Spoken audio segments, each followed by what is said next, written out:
All right, here are your CFP rankings. These are big, but right now we're just jockeying for position till December. Bring them out. Jordan Travis, Florida State, come in at number 4. The Seminoles ranked 3rd in strength of record this season, trailing only Ohio State and Washington, respectively. So they're in number 4. That's a good spot because right now that means you're in the tournament, even though it's a very small number.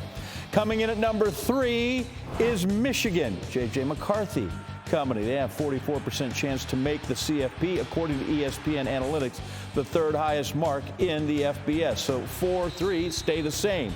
Number 2, well, let's go chalk there as well. Georgia back there.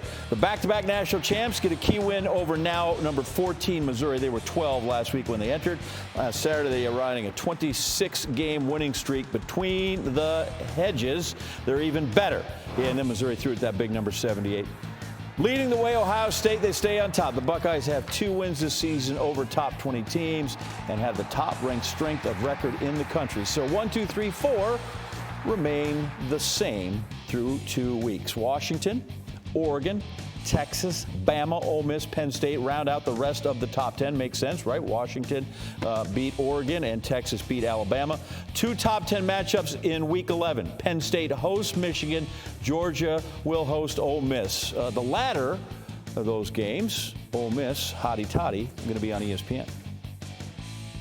All right, so no change in the top 4 this week, but that could certainly change next week. Heather Dinich joins us now on SportsCenter. And Heather, I say that because we have some big games coming up this weekend impacting 3 of those 4 teams specifically. If everybody wins out in terms of what we're talking about here with those top teams, which one do you think will have the most impact on a team to potentially move up? If Georgia beats Ole Miss, I think the Bulldogs will finally state their case for the number 1 spot because they will have 2 top 15 wins against Mizzou, against number 9 Ole Miss, and both of those wins will finally trump Ohio State's resume because Ohio State's best wins are against Penn State and Notre Dame. Also, does Penn State lose to Michigan and drop even further, devaluing that win? I think if there's one game, Michael, that can change the top spot, that would be it. Yeah, Georgia fans say we beat Mizzou, could move up. Is an Ole Miss win, and they're in the top 9, good enough for us to move up. So you mentioned Penn State in there.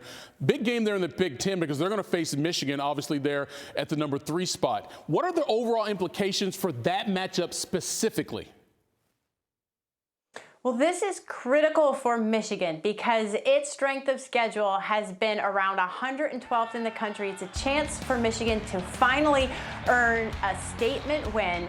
But Penn State, if it wins, can create a 3-way tie in the Big Ten if Michigan beats Ohio State. They would all have 1 loss to each other, give the selection committee a real headache. And of those 3 teams in the Big Ten East, nobody needs a statement win more than Michigan. If you look way down at the bottom of those rankings today, Michael, you'll find Iowa crept in there. And that's actually a top 25 win for Penn State, which also needs to boost its resume because of a weak non-conference schedule that included West Virginia, Delaware, and UMass. That's a big one, too. So many things can be a huge domino effect based on this one game. And for Michigan, as you said, they need a statement win, and this is their first opportunity to really get a good one. Heather Dinich, always with that perspective. Thank you.